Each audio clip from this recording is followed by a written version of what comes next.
京ガスの給湯器 RF タイプのコードの解析方法です。一番最初に NR の場合、輪内、失礼しました。RN の場合、輪内、NR の場合、能率、PA の場合、パルムです。その他いろいろあるんですけど、実際の東京ガスの場合、この3つがメインになります。それと見ていただきまして、2番のところが性能ですね。書いてありますので、ありがちなのが C っていう鮮熱回収型とですね、エコジョーズなんかが多いです。その次が3番でタイプですね。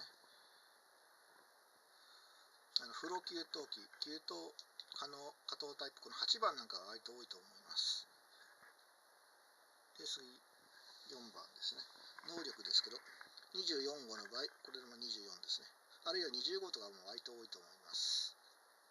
次5番です。排気方式ですね。RF、サトウキっていうのが割と多いです。その他いろいろコードがありますので、見てください。で、6番ですけど、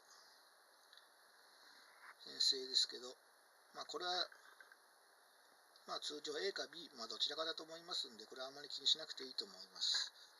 で、機能の方ですけど、いろいろありますんで、フリータイプとかいろいろありますんで、ここに書いてあります。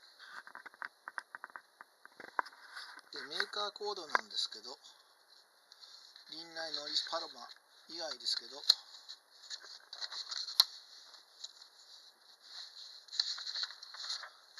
ちらのコードがありますんで、一応参考にしてみてください。ここにパーパスさんは入っておりますので、一応確認してみてください。以上で東京ガスのコードの説明が終わります。